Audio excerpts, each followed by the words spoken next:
we're actually going to be talking about the virtuous triangle, leveraging the connectivity between corporate giving, volunteerism, and individual giving. And so, for those of you, before we dive in, if you don't know who I am, my name is Gung. I am one of the co-founders and CEO here at Civic Champs. And so we launched in 2019 and have been creating a volunteer management software platform for nonprofits to use. And so that's kind of my day-to-day. But one of the things that we love to do as part of sort of being a bit of a corporation is giving back. And so this webinar series is our way, one of our ways that we try to do that with. So super excited about our presenter today. Some of you may have seen her even just maybe a month or two ago or something like that when she joined us on a different webinar around how to leverage your volunteer management career and experience in terms of progressing in the nonprofit sector. And so we're joined again today by Ariel. And so she is with Common Great. She's the CEO and founder. But yeah, Ariel, I'll let you say a couple words. Yeah. You bet. Thanks, Gung. Appreciate it. Love being back. It was really expertise within the work, not just how we maybe proceed through our journey doing the work. So I'm Ariel Glassman. I use she, her pronouns. I am the founder and CEO of Common Great. Common Great is a very boutique, small shop consultancy. We're located in Seattle, but we work with clients all over the country, and we have worked with clients in Europe and Australia and Africa as well. On building a systematic approach to the intersection of marketing, communications, development, and fundraising for small to mid-sized nonprofits. And one of the reasons that I'm here is that obviously volunteering is not only an awesome thing that is a huge part of many nonprofits' program implementation, but also a piece of connectivity around fundraising that is really, really critical. And so I'm excited to be talking about that today. A little bit more about me. I have presented workshops for AFP, the Association of Fundraising Professionals, and a number of other field agencies, funders, things like that in Seattle. I'm a Stanford alum. I did poli-sci and Asian languages there, and I'm on the board of a local nonprofit in Seattle, although it actually has chapters in LA and Kansas City too, called Teen Tix, which is all about youth engagement in the arts and creating the arts audiences of the future. So that's a little bit about me, why I'm here, what I specialize in, and I'll pass it back to Gung to carry on with the rest before we dive in. Yeah, no, super exciting to have you. And yeah, so real quick, because I know a lot of people ask these questions up front. And so if you're curious, we will be sending out the slides from today. We also have a recording that we'll be sharing with all of you. And so if you don't want to take a lot of notes, you don't have to. And then the presentation itself is going to be about 30 to 40 minutes, and then we'll have time for Q&A. And so if you have Q&A or questions for Ariel, just put them in the chat, and we're going to monitor that. And so if we can't cover it in the moment, we'll come back to it and make sure we get to it at the end. And then, yeah, stay till the end for some freebies. So we have some unique freebies that we've actually created for you all recently. And so excited to share that with you for those of you that stay till the end. And with that, I'll pass it back over to Ariel to kick us off on her presentation. Okay, we're gonna. Okay, we're gonna. Okay. Hey, we're gonna. I think I heard a bit of an echo, but I think it's gone now. Okay. So yes, we are here to talk about the virtuous triangle. But before we do, I kind of want to start with what I would call sort of the state of corporate giving today, because that's actually a big factor in why I think the virtuous triangle, which we'll get into, is entering a period of greater relevance for more organizations. And so what I want to share here first is that we know a lot of things about how corporate giving has changed since the pandemic. Bringing people back to the office, even in hybrid environments, employee engagement has become, a greater driving force in corporate giving than ever before. Part of that is that corporate volunteering has skyrocketed, and that comes with often matching gifts and volunteer matching and things like that. We know that more companies are doing volunteer work with their employees together. the number of people volunteering, the number of volunteer hours spent by corporate employees have all gone way, way, way up, way higher than they were pre-pandemic. So this is not just, hey, we're bouncing back. It's this is the thing that is more popular, a bigger piece of strategy than it was prior to the pandemic. Um, and so employee resource groups are also emerging as a driving force behind like the decisions about where organizations spend their volunteer time and funding decisions. So basically what we're seeing is there's a piece about corporate giving, not the grant making part, but these sort of the way that companies give discretionarily through their marketing or through employee-led initiatives. That is a bigger piece of the corporate pie than ever. And one of the things I want to share, and that you can look to some of these resources I've named here, is that volunteering is a bigger piece. It's a bigger lever inside that decision-making ecosystem than it ever has been before. So that's why I feel like this topic is really relevant to the folks who are following Civic Champs and who are part of your community, because obviously you're here probably because you have an interest in volunteer management or you are managing a bunch of volunteers. And so I think this is super, super relevant. So let's talk about, and again, these resources that I want to direct you to, they're from Benevity, which is, I'm sure many of you know what it is. It's a platform that provides companies with a way to sort of do payroll giving, provide match gifts automatically, and they do a number of other things that sort of engage with companies around their corporate social responsibility efforts. So they have a huge data set from corporations large to small who use their services that they basically analyze that both giving and volunteering data. And so those two resources on the right, I would really encourage you to take a look. It was really surprising for me to see the way that corporate giving and volunteerism's impact on that has really shifted.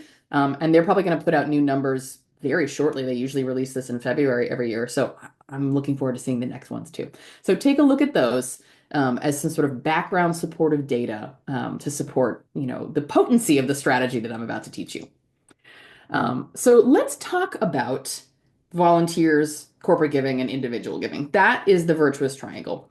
What I think I sort of want to describe what business as usual looks like in this regard. So if you're working in nonprofit fundraising and development, you're probably used to thinking about corporate giving, individual giving, and volunteer management as sort of separate pieces of the puzzle. And in a large enough organization, each of these buckets or silos right here is its own staff member or maybe even its own department. So in many cases, it really feels like separate work. And I think there's often a vague sense of connectivity between these functions. Like I think a lot of people are aware of the fact that when someone's a volunteer, that makes them more likely to become a donor. And I think probably a lot of organizations notice things like, hey, we made a presentation at this employee resource group at this corporate sponsor, and we got a bunch of individual gifts and matches out of that. So I think there's a pretty established sense of sort of a one-way street between a lot of these things that, there is an impact between volunteering on individual giving, that corporate relationships can bring individual relationships. But it seems, for the most part, relatively disconnected. And the people managing this work are often not necessarily thinking of it as a connected set of work and a connected set of strategies that can sort of deliver more oomph together than they can being managed separately. So that's what I want to explore today. So the virtuous triangle is the fact that volunteerism, corporate giving, and individual giving can be connected more fully to support each other, to create cycles of engagement of how we move people through these opportunities, and they will all thrive more because of it. So when you start to see things like, the points at the end of the triangles here, the volunteering, corporate giving, individual giving, when you start to see those, I'm going to call those sort of the nexuses of the strategy. When you start to see their connectivity instead of thinking them as separate streams of work, that is when you open up lots of new possibilities. So before we really look at the specifics, I want to remind you you're probably familiar with this concept of a vicious cycle, right? This is sort of a self-reinforcing complex chain of events that creates a feedback loop, essentially with detrimental results. So there are some examples of this, and I think I'm going to share some examples because I think it helps us get us in the mindset of thinking about this concept and how it might apply to these three areas of work. So like generational poverty is a vicious cycle. People who are trapped in that cycle of poverty, they have, minimal resources, which means there's many disadvantages to that make it harder for them to break the cycle, and so it persists. Droughts are actually a vicious cycle. When you have dry soil, it reduces plant cover, which means that more heat is absorbed from the sun, which actually makes it more likely that we will continue to have drier conditions, therefore more drought. That's a vicious cycle. Burnout, maybe this is something that folks in the nonprofit sector are familiar with. That is a vicious cycle, right? Stress creates depression and paralysis, which then leads to more stress because of your reduced effectiveness in your workplace, which just leads to more stress and reduced effectiveness until the system really breaks down. So those are examples of vicious cycles. The flip side of that is virtuous cycles. So these are series of events that reinforce each other and they lead to continuous process of growth or improvement or positive results. This is where I sort of like to reflect that, the cycle, the sort of 2D version of it tells you one story. I think the 3D version is a little more interesting to look at, which is why I sort of have this spiral here. Because I think seeing it kind of in 3D really conveys the sense of growth and improvement and positivity that comes out of it more so than the 2D version. So some examples of virtuous cycles that you might be familiar with: academic excellence, right? You do well on a test. Your teacher says, great job. You have potential here. You work harder because that person gave you feedback that was positive, and then you continue applying yourself and you keep doing better in school.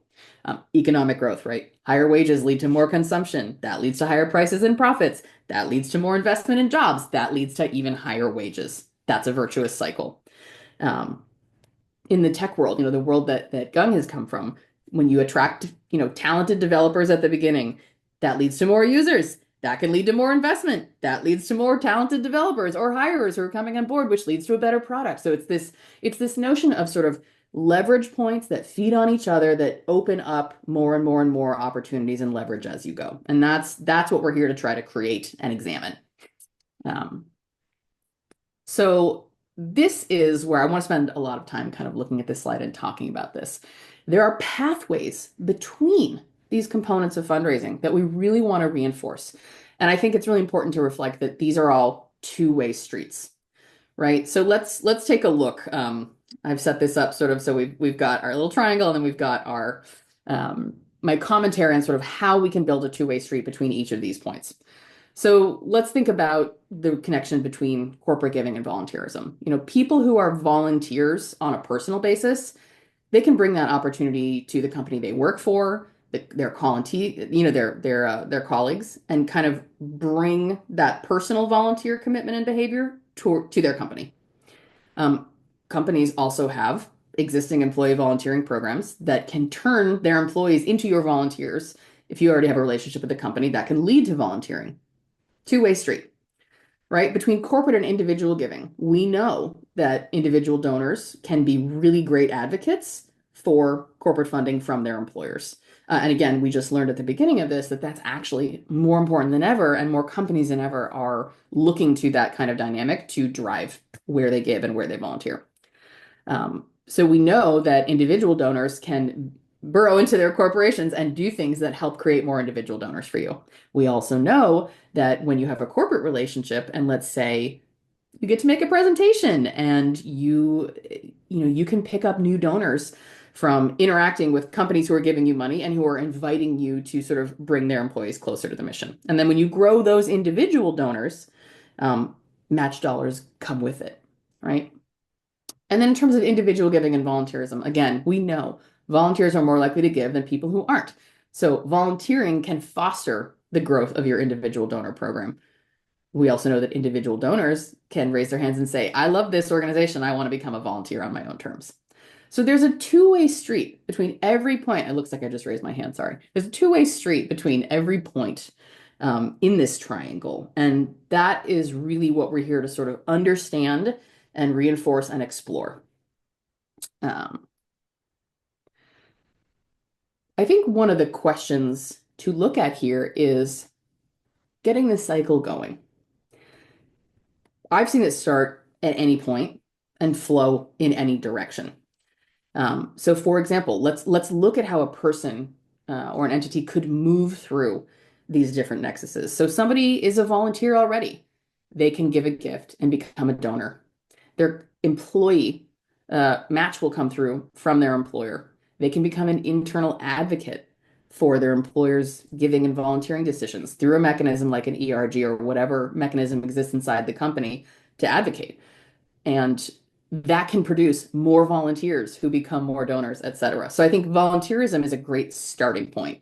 And frankly, it's kind of the hinge that the other two rely on to kind of keep the cycle going. Sure, there's lots you can do to connect corporate and individual giving if you don't have volunteering opportunities, but when you add the volunteering in and you kind of create this loop, that's when it gets supercharged.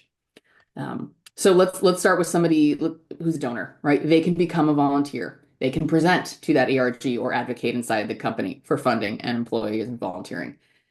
You can also start from the corporate sponsor relationship. So a corporate sponsor can organize a volunteer opportunity, and those people might get really inspired, and you solicit them, and they make a gift, and then the match happens. And again, you can start from any point, but the idea here is to involve all three in a really systematic way so that volunteerism leads to both more corporate relationships and more individual donor relationships, and that actually there's connectivity between the corporate side and the individual giving side as well. Um, so the question is then like, to enter a new era where these things are not just siloed being run by other people or by people who are sort of disconnected, who have different jobs and who aren't necessarily looking at this from this perspective, where do you start? So I want to provide some really practical tips based on what your existing strengths are. Because I think that would be my advice is wherever you have the most strength in in any of these areas, that's where I would begin and start to sort of kick off the self-reinforcing cycles here. So let's say you have a really thriving volunteer program. Number one, look at all those volunteers, whether they are corporate, like they came through a corporation, or whether they came to you because they just care on their own terms, request volunteer time matching. Like that's the number one thing. Microsoft, which is a huge source of this kind of funding up here in Seattle, they don't just match donations, they match volunteer time. So there's immediately a way in which you can leverage the fact that you have volunteers to try to generate more revenue from their corporate employers, even if they didn't come to you through a corporate relationship. I actually think that's really classic. I'll share a little anecdote at the end, but I've recently done some pretty significant work with an organization that has manifested this triangle really, really well. And their sense of how their corporate relationships all got started really started with an individual person who was passionate about their work and sort of brought that passion into their corporate ecosystem. Like in their experience, this is an organization that raises like 3 to 5 million from corporations a year. Their experience is that that individual donor advocacy and individual supporter advocacy is like the opening pathway. And so volunteers, it's not just giving. Volunteers very much are part of that as well. So that's one thing. Take your vols, leverage the heck out of the existing relationships they have. I also think look for patterns among your employers. Even if you don't have a ton of corporate volunteers and you're actually trying to get more corporate volunteers, I'm guessing if you looked at your volunteer data, you might see, oh wow, like here in Seattle, like, oh wow, those are a bunch of people who work at Boeing. Wow, I see a bunch of people who work at Microsoft. I might have critical mass to bring those people even together in relationship to each other and with us and say, you all support what we do. How can we strategize to bring the rest of your colleagues into this? How can we, get into your corporate volunteering program? How can we get into your, Microsoft month of giving that allows you to, get new donors through payroll giving really easily. I also think that it's the volunteer piece is not just about immediately going to search inside the corporate relationships to try to get more attached to corporations. Just because volunteering is an indicator for giving doesn't mean that that pattern is actually happening. You have to very specifically ask volunteers. It's just that they're more likely to say yes.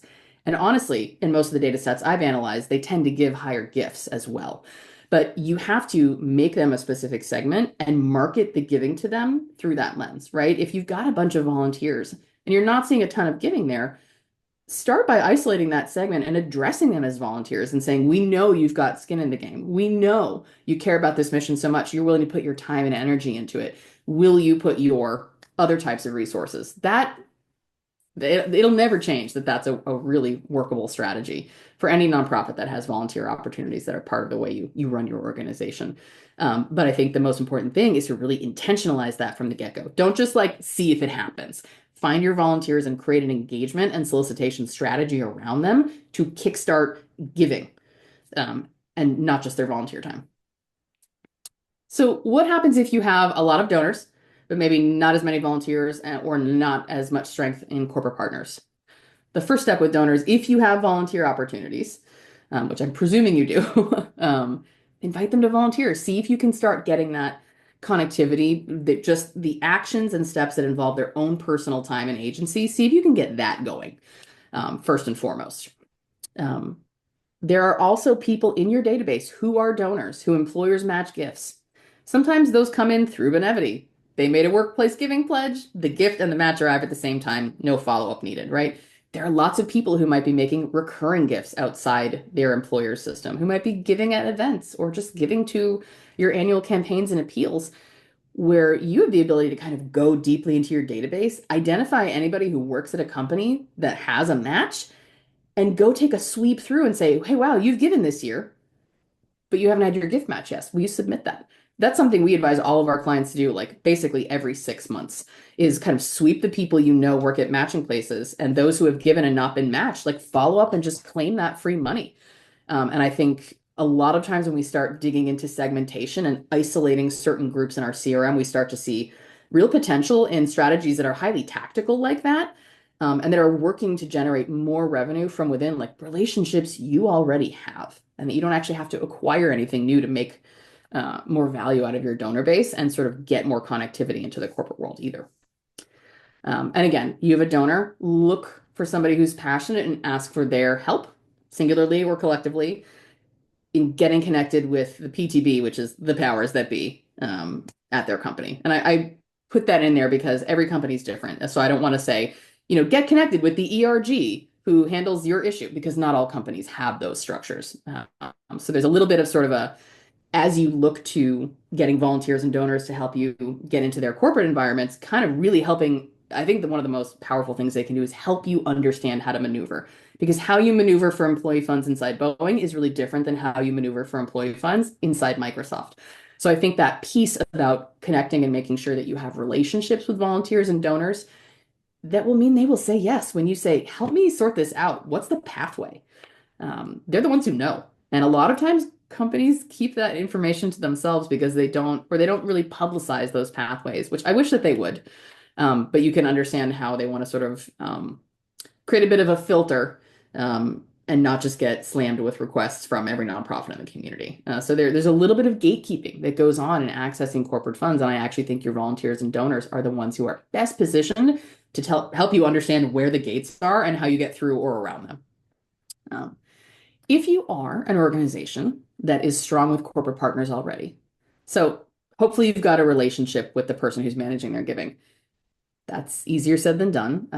I would say that, every nonprofit I've worked with has a story of like, well, we used to have corporate funding and volunteers from this organization, but then they had turnover and the person, the role of who manages that, and that person didn't care about our organization the same way the previous one did, and we lost that funding and we lost that channel. So I don't also, I want to acknowledge here that I think the greatest instability here is the corporate funding piece of it. The folks on the corporate side who are in place to be your partner in developing and leveraging all these opportunities, they can change fairly rapidly. And I think that speaks to needing to try to build relationships with multiple folks inside the organization. Like, don't just rely on like the CSR person, because might not be there next quarter, but a lot of the employees you have who can advocate for you, they will be. So anyway, try to figure out with your corporate partners, do you have employee volunteering programs? How to get on that list, how to communicate to them, the types of volunteering that you have and why that would be a good match for their team's engagement needs, et cetera. Um, you can ask your corporate partners or sponsors, can we come in and talk to your employees? Can we make a presentation? Some companies have formalized structures for this, some don't. And requesting to participate in like whatever workplace giving that they have. And the truth is, a lot of companies don't necessarily have a formalized workplace giving. I've put a lot of examples in of big companies up here that do. But this might be a little bit of a sort of a manufacture your own opportunities kind of vibe. I actually think that having a bunch of corporate partners is maybe the most difficult starting point. Like if that's your strength, I think it might require a little more, like if you have the partnerships, but not the donors or volunteers who are their employees who can help you figure out how to navigate the system, this is the positioning I think that is sort of the most difficult to start from. It's not impossible. I think you have to be prepared to sort of hit walls with the folks who are working in corporate CSR in ways that you might not when you have a greater diversity of connection into the employee base. So, I'm not taking a look at the chat for questions, but I do want to pause and see if there are any right now, Gung or Ariana, that you feel like Yeah, we should stop to address before we keep going. there's a couple questions that came through. So one, just Anne just asked is who to ask and who we should be presenting to is confusing. And so I'm guessing that is on the corporate partners side, who should we ask and who should we present to? Who should we ask and who should we present to? I mean, it's going to depend. Corporate giving at a smaller or mid-sized business might be managed by the CEO themselves or somebody who's like the marketing director. Hmm. Um, so this one, if you have a corporate partner relationship, but not individual donors inside who can help you navigate, you might need to spend some time researching or like going among your own network of other local nonprofits who might have relationships with that organization to try to divine the best way to get onto their radar. I will say that probably a lot of companies receive unsolicited requests, so they probably have a mechanism put in place to gatekeep on purpose. So I don't really have a solid universal answer to that question. Yeah. I think your point on sort of leveraging your donors and volunteers, that's a fulcrum. Probably, it might be easier for that reason, right? As you have a person that you can, even if they're not think of a lot of nonprofits, I feel like don't think of their group volunteers as their volunteers, right? Just like you come as a big company, but they did show up and they had a good experience. If you know they had a good experience, you can reach back out to them and ask, right? Who is the Yeah. right person? Hey, we'd love to get more involved. Who should I reach out to? So, and We're gonna talk yeah, about some ways that technology use can make that easier. So, or sort of ways to use your tech and processes to put in place to make sure that like you know who those corporate volunteers were who came through, and they're not just anonymous people who came in, spent some time, and then left, and you don't have a way to reach them. So we'll talk about some things like that as well. But go right. ahead. Yeah, and just added a note that, she said, I have them all. I want to reach to the people who are setting up the volunteer experiences, but they might be an intern. Well, it's hard to give advice that can cover every possible situation, but my general experience with corporations is that you have to do massive self-advocacy. You have to work to be the person who refuses to get off their radar, not in a way that's going to make them be like, never talk to me again, but you have to consistently self-advocate. In this case, if you're working with an intern, reach back out and say, hey, I have some questions about getting more involved with this company. I know that's probably out of your warehouse. Who can you connect me to? Who's your boss? Right? Try to work the chain. But I think that's one of the reasons that starting from volunteers and donors that you already have to try to get into the bigger pool of opportunities is often a little easier. Right. So, And there's a question from Melanie earlier that said, will this presentation show us how to make that ask of our volunteers? So I don't know and we can leave that for the end, but if there's examples of, what's the right language or how to ask. I mean, I'm happy to address it right here because there's no one universal way. It's going to depend on your relationship with those volunteers. I mean, you might have someone who's been volunteering for you for 10 years, and all you have to do is send them an email that says, I just realized that your company has group volunteering, and I know that other people, who do the work you do would find as much value in this as you do. Can I take you out to coffee? So it's a little bit sort of like asking the question, like, how do I solicit a major donor? That is going to completely depend on who you are, what you do, what they care about, what their experience has been. I wish I could give you a universal answer, but I can't. But I think you start with what you know about that person. And I would also start with the most engaged people. And that includes donors too. When we think about like looking for advocates inside a company, um, it's sort of like with peer-to-peer fundraising. Everyone's like, great, get your major donors to do peer-to-peer fundraising and they'll bring in other rich people. That's almost never the case. Your best peer-to-peer fundraisers are the people who might be giving you $25, but they do it every month or they've done it for 5 years in a row. It's your loyalists. So I think my most helpful advice here would be to sort amongst, if you have a plethora of volunteers or donors who happen to work at a company, you want to start with the ones who have been in it with you the longest and whose engagement points demonstrate the most enthusiasm for the mission. Not necessarily like the guy who gives $5,000 over the guy who gives 50. The guy who gives $5,000 might be a C-level suite who's like, I do not have time to deal with you. You never know. But I think it's always a good bet to start with people who have demonstrated enthusiasm, not just pockets.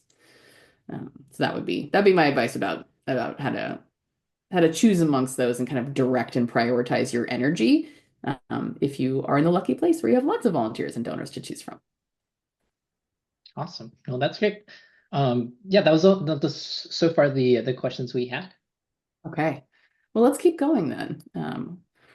So let's talk about technology. This is a big piece of this. So you need quality information management to pull this off. Um, you have three very distinct nexuses here, three pillars.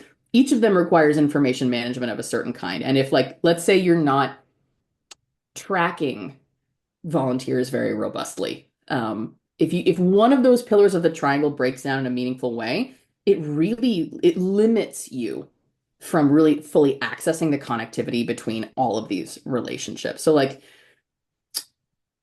I think my best example is actually the third point. If you can't see inside your donor and funder CRM who is a volunteer and which corporations offer that, you're limited strategically from information that is going to help you prioritize who to reach out to, even kind of understanding like what advocates do I have at what company, and is there a match there, and should I pursue trying to get more connectivity here?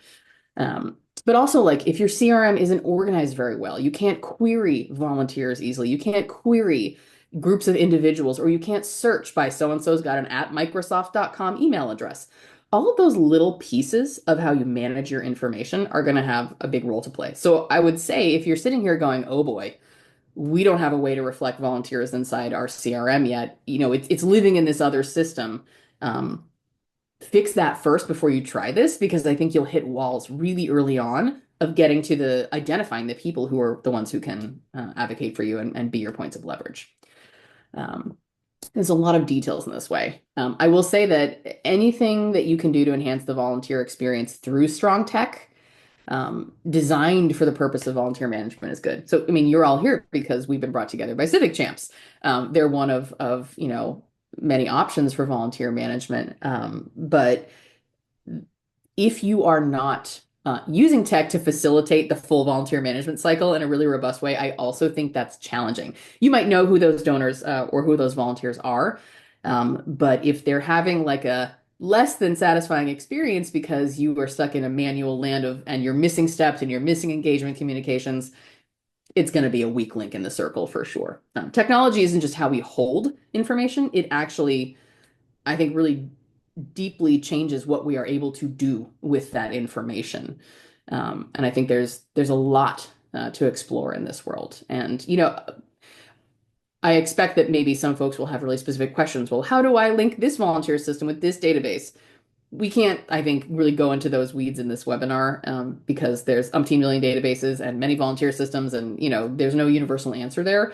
So I'm going to talk a little bit abstractly, but I think in general, if you're interested in fully leveraging the virtuous triangle, you have to sort of sit and look at your technology first and go, am I set up to succeed in this? Can I identify all these groups? Can I query? Can I report? And can I cross-check audiences against each other with really nuanced, refined searches inside my database that allow me to like identify those absolute points of power?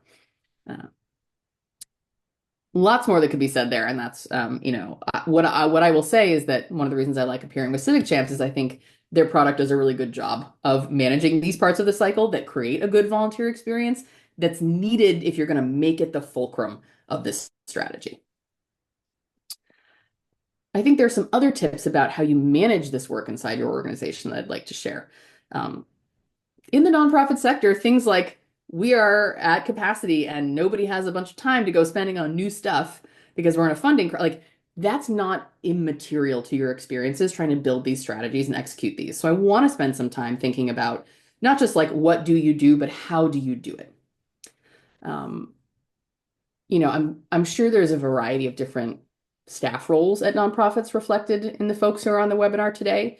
Maybe you are a development director. Maybe you're a volunteer manager. Maybe you are actually the corporate giving person. There's no universal answer to how to do this, but this is something that your department, your organization has to be on board with. So it might take some internal education for your very busy development director, if you're the volunteer manager, to go say, hey, I just learned about all these ways that we could really kind of build a cycle here that can reinforce all these things. Can I sit down with you, show you this, and can I get your permission to spend some time focusing on strengthening these things and building connective tissue? If you are the department leader, awesome. All you got to do is convince yourself. But there may be some way that you have to do some internal advocacy because this is cross-functional. It's going to require, especially if you have separate departments, not just even separate humans inside a development department. But if you're a big organization that has like, the organization I was referencing before, they have 5 people in corporate giving alone, one of whom is a corporate volunteer manager. There's no one solution for how you navigate, but there's going to be some navigation you have to do to get people on board with spending time in a new way. And I will say that I give this advice because de-siloing is always harder than it sounds. And so it might take a little bit of time and energy, depending on the size and structure of your organization, to like really get everybody on board who needs to be a part of this. Because if somebody's gatekeeping, it's not going to work, right? If your individual giving manager doesn't believe in the power of this and they're not going to play ball by giving, by kind of combining data forces and, creating norms that allow the volunteer management folks to do certain things with that data or vice versa, again, the system will break down. So I think that's a big one. And again, before you start thinking about how do I put the pedal to the metal on this strategy, look around and go, who is involved? Who needs to be on board? Who's a decision maker? Who actually sits in these seats? What are their lives like? How do I make it easy for them to say yes to me coming to them and saying, there's more we can be doing here. How do we do that? Um, a second piece about this aspect. Oh, I actually see stuff coming through in the chat. Let's see. Okay. What if your org doesn't have a CRM or volunteer coordinator? Okay, we'll come back to that.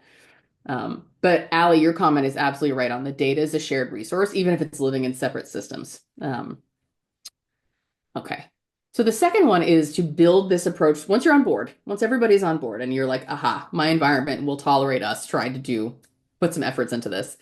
How do you create accountability and build a systematic approach? The truth is, when we think about the concept of like a virtuous cycle that we explored, those are tiny systems.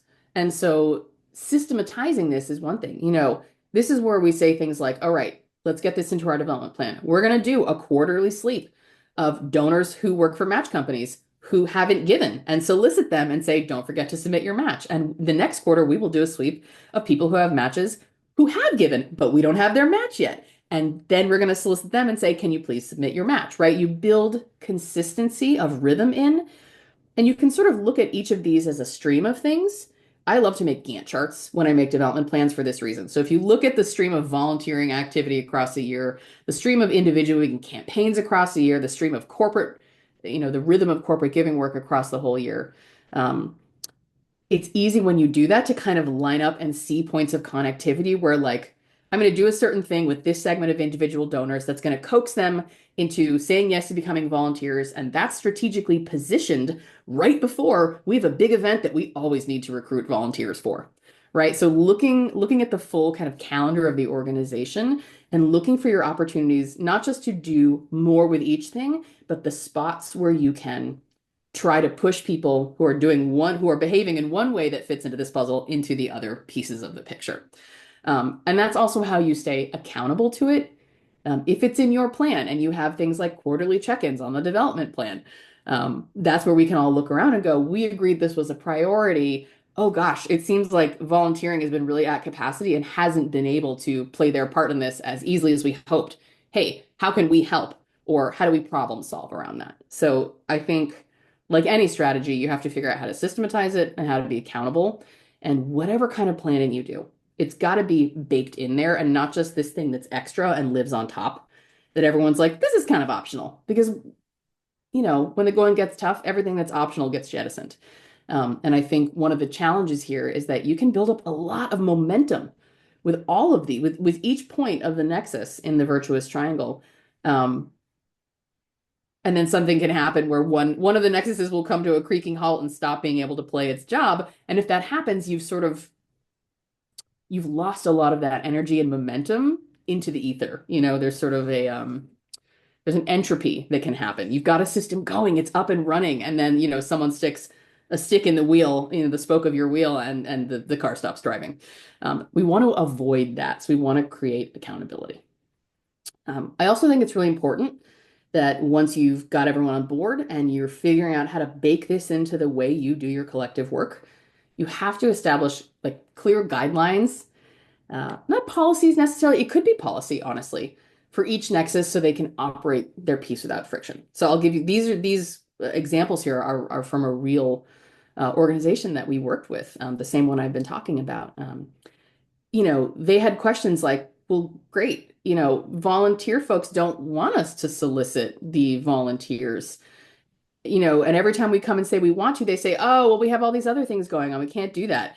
So like, great, set some, I think norms is really what I'm getting at here, right? How long after a corporate volunteering experience can individual giving staff say, take that information and reach out to them and say, we hope you had a great experience here. You saw our mission firsthand. Do you want to give us some money to help keep it going? And do you need to check with the volunteer manager every time they have a corporate group come through to say, hey, is there anything I need to know before I ask these people to make a gift that I know will then get matched? Figuring that stuff out ahead of time will help create seamless operations when you're in the moment.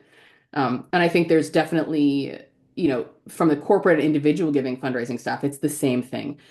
If corporate staff want to dig around in the database and find everybody with an @microsoft.com email who's given over $500, do the IG folks have to know that before the corporate folks go do that? Once they've identified those folks, do the IG folks want to be FYI that conversation is going to be happening so that they're not in the dark about what's happening with this donor that's in their giving portfolio? Those kinds of things. Those are like the little things to iron out in advance that future you will thank now you for having done it upfront versus waiting to hit a roadblock inside your organizational culture about it, and then have that energy you put towards developing the system and the process to date disappear into the ether because somebody couldn't get on the same page. So, this is another piece about the technology.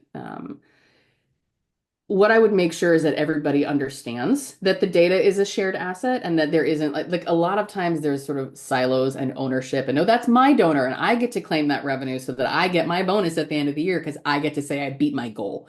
Those kind of mindsets can be really prohibitive in terms of creating the kind of energy internally needed to pull something like this off when it's so cross-functional.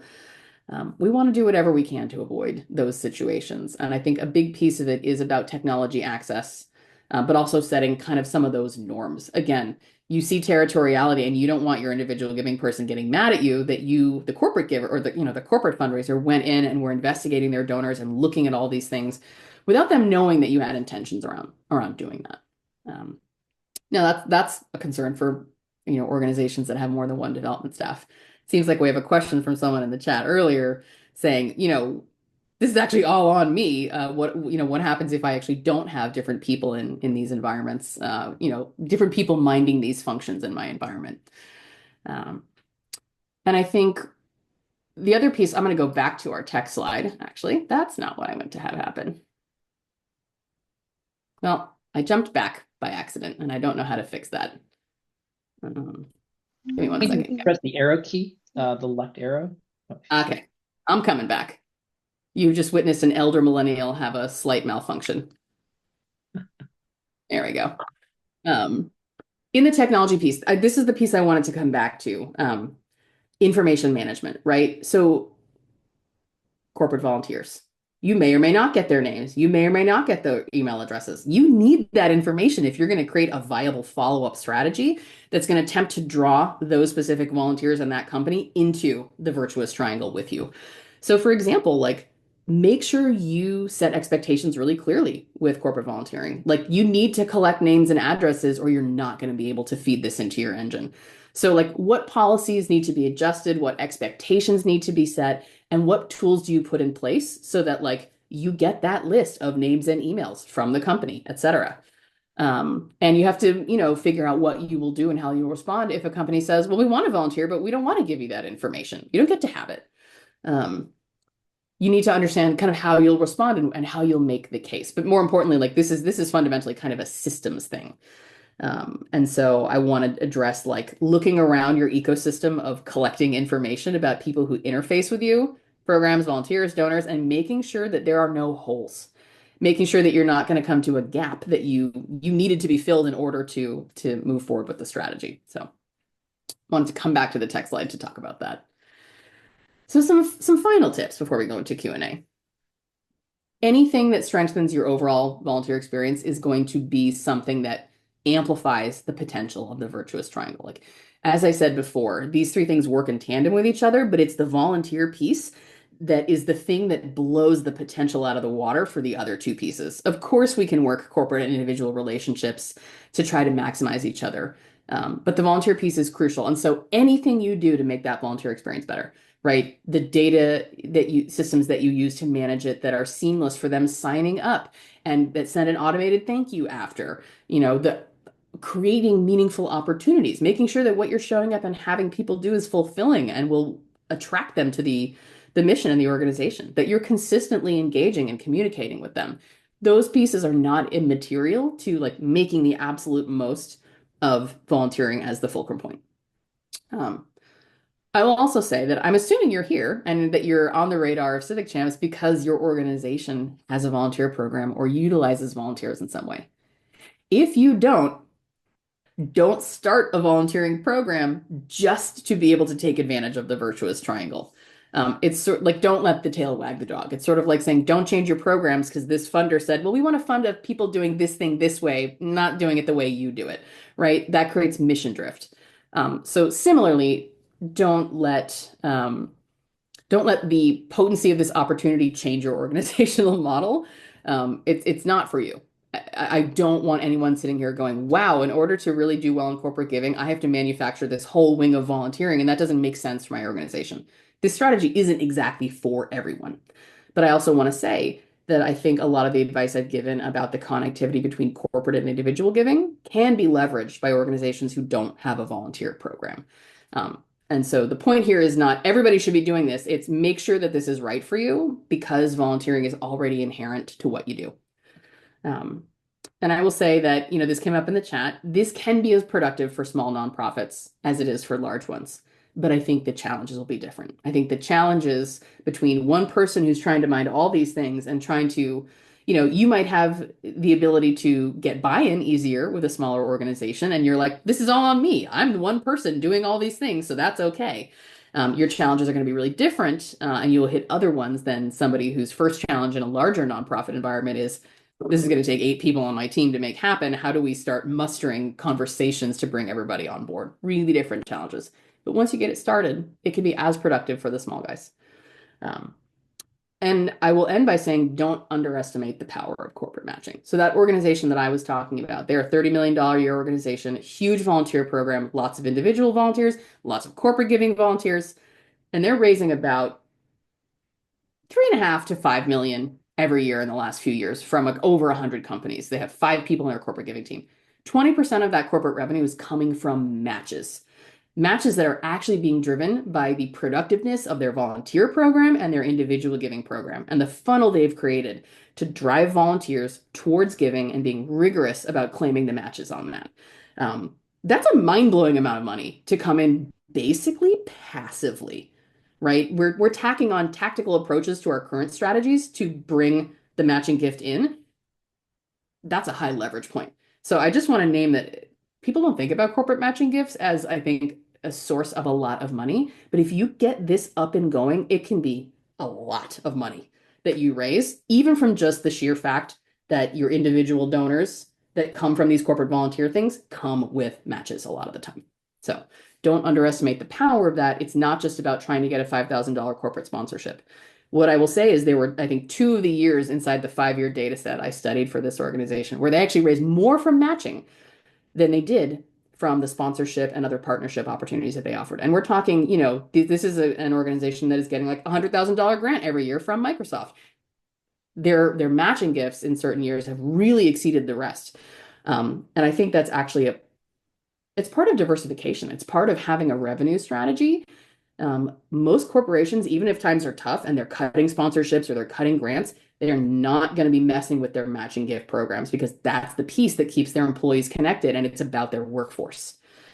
So this is, I think, the least likely thing to go in an economic downturn. So again, I just want to say there's a lot of nonprofits that miss opportunities around corporate matching.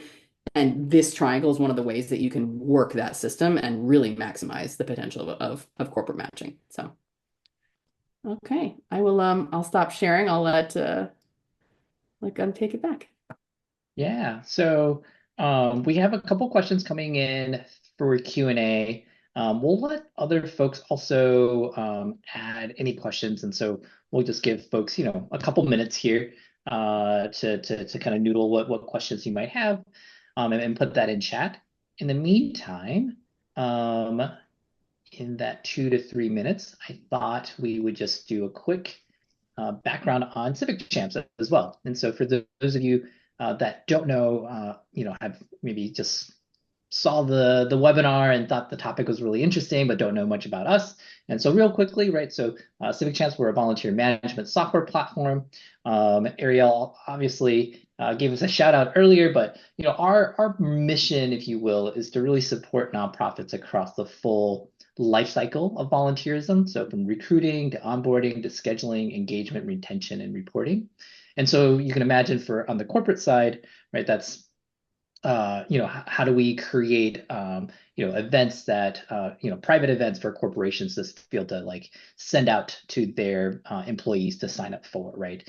How do we make sure we collect the right waivers and things like that for those volunteers? And then how do we make sure that we're able to collect feedback from them as well to make sure that they had a good experience, right? And then you can track them as a group, for example, as part of Civic Champs. So a little bit about our tech as well. So we try to make everything easy, right? And so it's good to have a positive experience. And part of that is through technology. And so what you're looking at is our mobile app.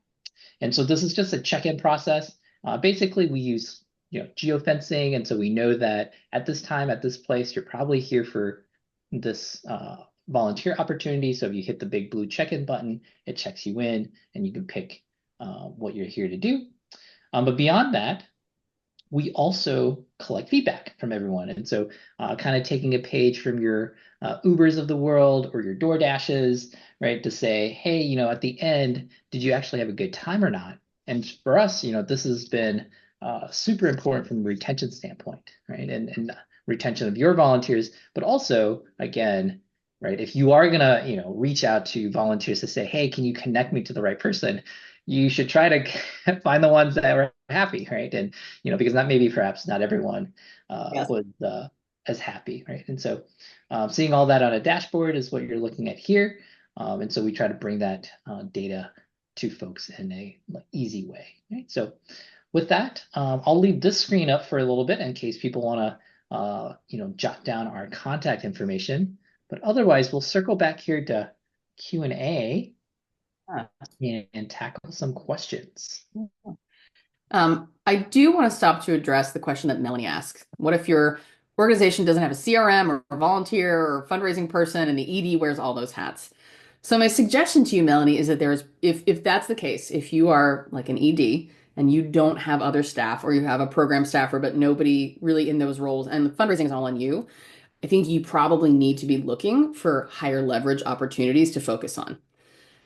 Like it may not actually be the best use of your time because this is a high volume strategy. You have to be paying attention to high volume activities that are coming at you from different directions. And given everything else that's on an ED's plate, I can't really imagine. And I've been a single shop development director, so I know something about this. And we work with a lot of small orgs with EDs who don't have staff. My encouragement would be to you that this is probably a not now, but later strategy for you. And your best bet is probably a major gifts and mid-level gift strategy where you can build personal relationships with the time that you have available to you as an ED, because that's the fastest way to accumulate revenue. It might mean you're sacrificing some of these slower burn, long-term donor and audience development based strategies. But in order to get to the future where you have the energy to put towards that and creating a really sophisticated system like the virtuous triangle, you're going to have to get to a bigger revenue place so you can spend more money on staff who can handle those things. So I hate to say it, but my advice to you is I think you should be focusing elsewhere if that's the case, if that's the situation you find yourself in. This isn't quite right for every organization or every organization that it's right for. You may not be in the part of your life cycle, and this could be a thing Mm. that in 2 years you can go gangbusters on, but there's some work to do to get the resources in place that allow you to then create further leverage through this strategy. Um, All right. The next question I see is from Destiny. And so Destiny said, our nonprofits volunteer opportunities are limited to after school tutoring, which can be difficult for working professionals to participate in, due to timing. Additionally, we don't have enough space to accommodate volunteers for tasks like organizing our office. Given these challenges, what strategies would you recommend for engaging corporate volunteers and bridging the gap between corporate giving and hands-on involvement? Interesting. This is the tough spot to be in because you heard me give advice essentially that says don't manufacture extraneous volunteer opportunities that are not aligned with your programs in order to take advantage of this. This is about the positionality of being able to take advantage of this. That said, a couple things come to mind when I see your question. So for one thing is that after school tutoring might fit in pretty well for an organization that is all remote or hybrid and has their employees spending a good portion of their time not on site at the office because that actually creates a little more, it probably creates more flexibility. I can't speak to every corporate environment. But if you're not having to be on site at your office, a lot of times you might be more likely to be. So that tells me something about who to target. You probably shouldn't be looking for corporations that have all their employees on site all the time. You should be looking for these remote or hybrid environments, which we actually know is probably a richer source of volunteers anyway, because we know that, like, if you go back and read those resources on the state of corporate Mm. volunteering and purpose, the reason that volunteering has come back as an engagement strategy is because so many companies are still in a hybrid or remote workforce, even though the pandemic is over, and they need these experiences to gel people together. That said, it also sounds like after school tutoring is kind of like a one-on-one thing, and that it's not necessarily like having 20 employees show up and all sort, donations of clothing into the right bins for Goodwill, right? That's a really different proposition than one-on-one tutoring, and you're probably having to vet people really, really well. Um, so I don't have a perfect answer, but I would say that who you're looking at for these tutoring jobs, if you can figure out that there are companies who have employees who are likely to have the skills to go through a program, be relevant prospects for tutoring, and who are remote or hybrid, that's probably your best bet at aligning the space you have to devote to volunteers and how they plug into your organization. Uh, Probably the best way to kind of try to get the cycle going is to Yeah. be targeting those kinds of companies. Yeah. One quick thought too on that is a lot of these corporate matching grants for what dollar for doers, they often have a minimum number of hours or commitment that they require their employees to have. And so in some ways, Destiny, your program is almost perfect for some of them because it's like, oh, you have to put in 40 hours before we give a, $1,500 gift. And usually the gifts are a little bit larger when they have those requirements. And so with the mentoring program, because your individual mentor actually kind of racks up a lot of hours pretty quickly, that actually could be a really good fit if you could find companies like that that are, have a program, right, and kind of generate some revenue for you too. And Yeah. then sharing presentation. Can I make Oh, one yeah. comment responding to something I saw? Allie Marshall, if you're still on the call, you named something about that I think is essential for folks on this call to understand. Human change leadership. Small things often build structures to support them. I'm glad you isolated that nugget because it's applicable to every single point in this triangle and the system at large. And I would just say, as a consultant who's worked with like over 200 organizations at this point, think about everything you do through that lens. The way I think about fundraising is that it is the compound interest on small, effective, consistent actions over time. This is no different. So I saw that in there. I wanted to call it out and express to the rest of the audience. That's actually how you raise real money. You're not taking big swings trying to ask someone for $1 million at a time. That can work, but it doesn't work for every organization. And the truth is, real stability comes from the compound interest on consistent behaviors over time, here and in everything about fundraising. So just wanted to name that. All right. Well, very good. Well, I think we're at time today. And so We'll share a link here for feedback as per usual, but we're going to include this also in our email that we're going to send with the recording and the slides as well. So if you take a moment, if you really loved Ariel's presentation, right, let us know and we'll let her know. And if there's any ideas for future presentations, let us know.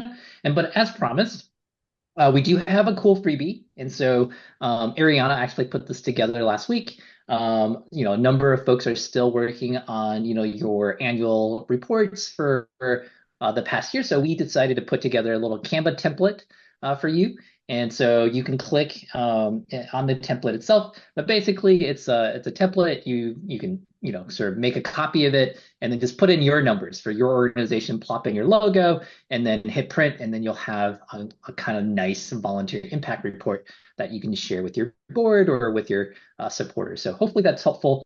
And this week I might, if I have some time, I'll put something on LinkedIn to share this along with some instructions on how to crunch the data as well. So hopefully this is a little gift. But with that, yeah, wanted to give a shout out again to you all for showing up today, but also, of course, to Ariel for the awesome presentation. It was a pleasure to have you back again.